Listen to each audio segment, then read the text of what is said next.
tindika tokotindika ba M23 ti na Uganda ti na Rwanda pour place ba créer bango nde yango wana tozotindika bango wana FARDC na roti makambo te pona biki tant FARDC kota makambo bikolo ndenga monter en puissance na édition Wilingo Maplera ndeni tomona ba tirer biso boy c'est que ça va wazelon te ça va FARDC bien entraîné Wilingo ma aleli mtalela ko sala ba fête ko défier biso et Kagame route na ebisi bino ke mikolo yo ndre aza chambre froide po bibembe ozoya na Rwanda bikolo na ebisi bino ke Rwanda bibembe zo kota se kokota ko bazo kufa mipiku bango bakomio baboma batutie baboma banani biso zo mama beneme aba congolais na sepelika na Bitakwira mikolo yo Bitakwira na lelo mabe Bitakwira lobi soki nyoka à côté de bino na ndako eza tata mama bana na bandi tous les moyens eza permis pour na écraser nyoka wana biso lelo M23 Rwanda ba roi nyoka donc on a ba côté de biso na ndako na biso to ko utiliser tous les moyens eza permis yango to za ko ordonner na ministre de la service de sécurité la police FARDC ba particulier bato bana ba soutien misolo makambo bo pesa ba wazalendo ba continuer musala parce que na lingi d'ici fin octobre victoire finale nazo ko pressentir on a ndenga mabete ngana ko pressentir na ngai ezanga ma pressentir ko ba kichange koi kichanga webi ki jour ba M23 ba récupérer kichanga na lala te na fungula radio na fungula RFI na fungula BBC na fungula Voix de l'Amérique na fungula France 24 bango nyonso kaka même chanson les M23 ont récupéré Kichanga, les M23 ont récupéré Kichanga. Mais nous allons comprendre que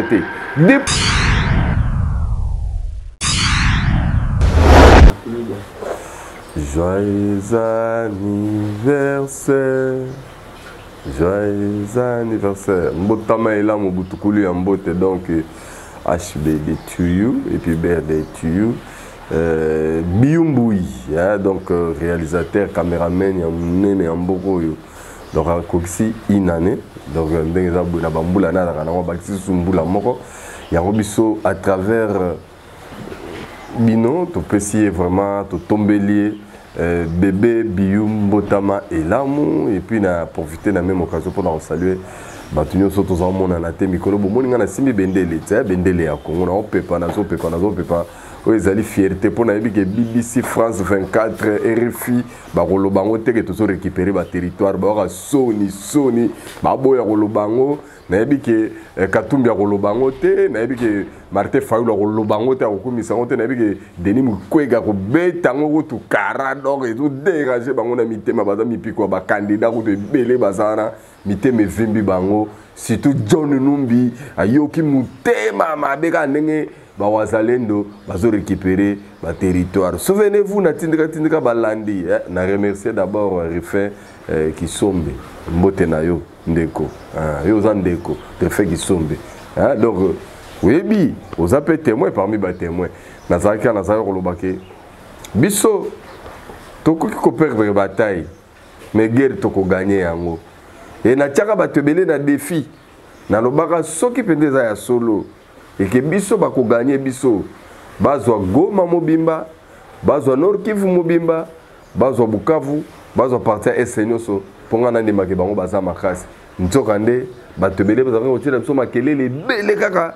na ba prise ya tuba localité na ba territoire moni bakoyela biso ngo banzembo pona kobimisa biso niti to faible to kokakate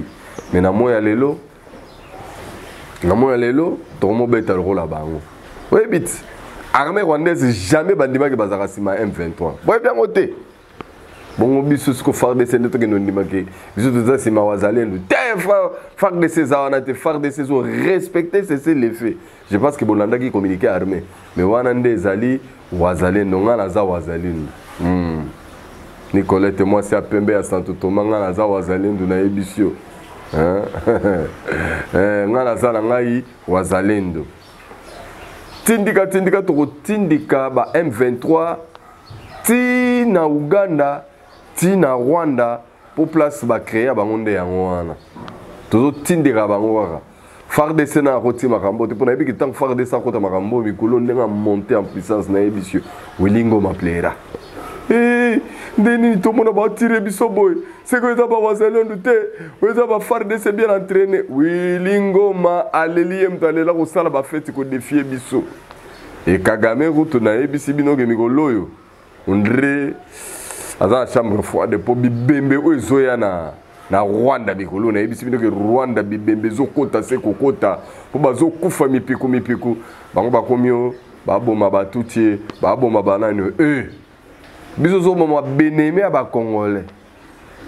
na sepelika na Bitakwira mikolo yo Bitakwira na lelo mabe Bitakwira lobi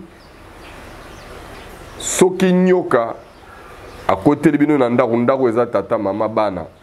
na bandi tous les moyens eza permis pour na écraser nyoka wana biso lelo M23 Rwanda ba roi nyoka lokola ba côté de biso na ndako na biso to ko utiliser tous les moyens eza permis yango to za ko ordonner na ministre ba service de sécurité la police FARDC ba particulier bato bana ba soutien misolo makambo bo pesa ba wazalendo ba continuer musala parce que na lingi d'ici fin octobre victoire finale.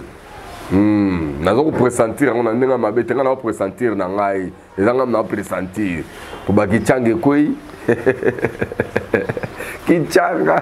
oui bien que jour ba M23 va récupérer Kichanga na la té, na fongo la radio, na fongo la RFI, na fongo la BBC, na fongo la Voix de l'Amérique, na fongo la France 24. Bango nyo soka quand même chanson. Les M23 ont récupéré Kichanga, les M23 ont récupéré Kichanga. Mais nous allons comprendre que depuis tous ont récupéré à peu près trentaine Yabamboka. Na biso ezaki na maboka ba M23 à travers ba wazalendo. Mais nazo ebate ba radio yo na ba télévision yo ya occidentaux. Et koufi ezu ba virus to ezu problème nini. Bo edenga iko ba nyosologue bo edenga yi wa ba congolais ba diaspora ba boketu ba batami na ebisi bino po kandara bango to esengo na bango ezalaka soki baoki biso tozo perdre ba territoire to ba village mais depuis tozo récupérer bango nyonso bakomi bazoba na oyeba te komba oyo ezalaka ya haine to ezalaka komba ya solo oyo bazaka ba congolais te bato tout mona bazako konyonga po biso tozo récupérer à travers ba wazalendo bamboka ezozwama moko alobi wazalendo ba bato maboma bazo aider Chilombo po anini ba récupérer ba village ya Congo zo bazo aider Chilombo po na nini Chilombo le seul civil na monde Fati ba lobio bango ba nomaki ba pesa qui est pouvoir à signer accord à respecter accord te obi ke ba yuma bino tu bato bobeta lisona skonga na ko mona ke boza ba yuma tunanga po na nini na moni bino ba yuma po atikele bino accord bino bofanda na papier ya benda bino borie civil Kabila na yo na John yo soit disant général penda yo kuto koma ko lobela nde libanda fa yo kuto civil azaka na Kongo wa lobela akakawa o benda ba o bino au monde que besoin formation à académie militaire te ya ngwana bobio ba général na nga ba rébellion un civil a comment terroriser bino a comment kimisa bino mboka bomo lobela bazala ya kobata mamplice John Numbi soza mobile bise biso zalaki wapi olobeli wapi place nini olobeli ngai bon biso pe le rôle toza basi tozela yo le rôle le seul mobile na Kongo oya ko benga na Fati posana ba masara ba généraux tika ka basale lokob nga moneti biloko na bino ko be obsolète bo solo na ndenga kala alors bana monde na tina za na message ya mingi tele lo pona ko solo za mino bo comprendre que na biso to na kati tumba tozana des fonds moko eza fonds ya élection fonds moko eza ya biso na ba rwandais les restes nyonso bomoni o bomoni aza congolais azo paraître azo mara ba vidéo azo lo ba n'importe quoi contre pouvoir organisateur ya élection contre ndenge tozo take ba M23 oyo azali côté les melato ko soutenir ba occidentaux boye ba ke wana nyonso baza ba traître na biso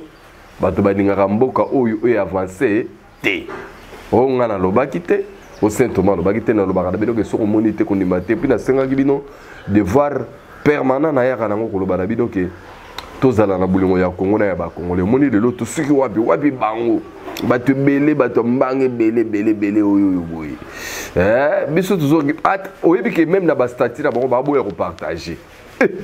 Oui, qui va boire le même masolongo. Na ba émission na bango ba betango kara o sakarati. Biso ba ele biso oh John Numbi alobi etoze la John Numbi. John Numbi assassin a commis libérateur. On dit que ba congolais bo comme singa ya. John Numbi a commis libérateur na bino ko ay sabino na libérer bino nini. Non aya ko longolande tiseke disko tango John Numbi azalaka. Ba congolais bo se retrouvaka bo zaka na vie bien bo zaka na makambo bien parce que maintenant la sepelika pour na moni makila chebe e gangi na chauffeur na e. Mutu lokwa John Numbi apesa biso leso ya ndenge ba bomi cheribo kende et pourtant cheribo kende et pourtant donc cheribo kende liwa kufi eza même façon kaka chebe ya kufelaka ndenge John Numbi ordonaka. Makila ba massacre ya ba depte ya bodudia Congo e gangi pour John Numbi a commis donner la leçon. John Numbi a commis démocrate. John Numbi longwa assassin. Bon, John Numbi question mo na tuna na bato ba ebi ebokende rapide bo tuna ye asala académie militaire wapi. Ye asala efoka nanga. Akoma ki non général ndenge ni John Numbi pena na ndenga mabete na otuna. John Numbi tu étais devenu général pour avoir fait quoi? Non, tous à la sérieux. Eh bah Congolais tous à la série. Deni toko fandaka bo RDC comment on va jouer mo ba rebelle. Do ba rebelle soki balongo ba yaki na rébellion, ba yibi ba assassiner mboko ba kei, balongo la pouvoir biso ce que tous pouvoir d'une manière démocratique na moyen élection. Et ba rebelle on a ba lingi ba zonga mboko comment donc on a bien privé na bango. Mais c'est quoi ça? C'est manque de qui? Té Congolais à la vigilance fongola misu. Congolais à la vigilance fongola misu ba des stéréotypes. Votre souffrance, ce n'est pas Félix. Parce que Félix, souffrance, c'est bandeli, pas Félix. Bah, moi, je vais dire souffrance. Les soi-disant libérateurs, ils vont ba compagnie. Et quand on a ba compagnie, l'État Félix a voilà la réalité. Parce que quand était venu depuis 1997, ils nous ont dit que ce sont des libérateurs. Même si ils sont libérés, ils sont dans la dictature à Mobutu. Mais les autres, sont qui wapi. Biso lelo tosuki wapi tosuki wapi te bo me mamate bo zala éveillé biso za discours bango bana mensonge bana lokuta ce sont des criminels ce sont des assassins mais balingi bala telabino pour soi même pour bako sabino et objectif na bango bazo pour na bongisa mboka te bakoyande pour na kozongela business na bango ko détruire mboka pour na minute yo bamoni niveau mboka ezokende na rai mite meswa surtout so batali mama yemo mama na ngai bako attention so batalo ndenge za ndezoya bayoki mabeye surtout so bamoni basote mouton et dérangera bango d'habitude il y a beaucoup de choses au biso ndenge to pe ba bendele ya Congo bango sepelisa bango te surtout monter en puissance ya ba FARDC bino mo botali bino mo bomoni mais biso to samba nini parce que ndenge to za boye to zo talaraka juste to talaraka pour ceux qui tolobi ba robot ya me yango no moni biso totala bango kaka tozangi na biso lilobe mais ngana lobaka na bino ke soko moni te kondima te tozela to mona bango na nzambe na neli moninga na calcul webi na lingi na clôturer parce que na lina chité na ngana tika biloko kende kayu na bino webi ke côté na linga bino mais bo edenga nano to pepa bende la Congo to pepa ngo Saint Thomas to pepa bende la Congo Félix Marambo sali ba soda na ba généraux bato baza ba yanke bopena mais niveau memi bango likolo na comprendre yo te fachi beton utikeli bango ka papier batika na rombo mo accord ba yuma na kamwe pena comportement na bango mais pour le moment biso zo la élection et seule façon à accéder au pouvoir na Congo ezaka na moyen ya urne. Ce que ça n'a pas besoin de savoir que bango ndenge bazawana bango nde bakolo makambo biso to ko sabino ke non ba kokate parce que oyo ezali mboka na biso oyo ezali mabele na biso bakosala biso et le côté John Numbi mutunyo so komona e wanted de foko kanga John Numbi di autant mona John Numbi na nzela oza congolais bo bamba même mabanga place nous so komona elonga John Numbi na n'importe quel mboko zalaka soki bomoni John Numbi bo sinale na batu bakanga ye azali assassin toza koluka ti lelo ebembe ya chauffeur ya chebe ya eza komona na te mwasi ya chebe ya koma exilé John Numbi balukaka yo tulukaka yo na justice awa donc bato to bakomona ye bokangela biso ye botindela biso ye. Lui c'est qui? Lui c'est John Numbi, assassin, un fugitif. Oh lelo Félix Tshisekedi abimisi nazala baba akomi koloba tokanisaki abatamaki ya lobaki aza mutonte mais niveau akima civil. Ah, pour la première fois na vie na ngai namona un général aza kokima civil. Non non mona te général mazo kima civil. Non, ezalaka te. Mais soyons sérieux John Numbi. Soki na 97 Mobutu na ba généraux ne bakimaka Laurent Désiré Kabila parce que babeke ya né rebelle. Un rebelle, a la formation, a la notion mon côté, donc à quoi mutiler même d'autres monter les rebelles, donc c'était tout à fait normal. Ba généraux Mobutu bakima, Mobutu bakima. Mais John Numbi qui mi Félix Tshisekedi mutazane civil. John Numbi. Ah. Même tango fort banda zo place non niveau zo sekayo. John Numbi akimana et John Numbi. Voilà. Donc ngai nabino to silisiawa tozo zela John Numbi Azayuma jeune oyo président gabonais, je crois que dans quelques jours azo pouvoir na Gabon. Azo ya mona fachi dans des jours. Azo ya mona fachi. Mais jeune wana il a sali coup d'état a sali maramunae ça yebisa mutu date. Mais banda lelo ba congolais atabi no na ebité biso moyibi na biso mutaso ya le biso pouvoir à ça la ki biso nous dans le mois d'octobre que le 20 décembre temps bazo paie sa publication kaka ya ba résultat élection aller à du pouvoir bon torota la race vivra verra bayo merci na Biyumbu merci na Junior Kapaya merci na Refin qui sombe merci na bino no so bato bolandi biso biso ba congolais des arabes soutien total je suis wazalendo. Je suis Wazalendo, je suis Wazalendo, je suis Wazalendo, je suis Wazalendo. Toko récupérer mboka na biso eza ya biso et puis toko kangola on toko délivrer ngo yingeta. Bye bye.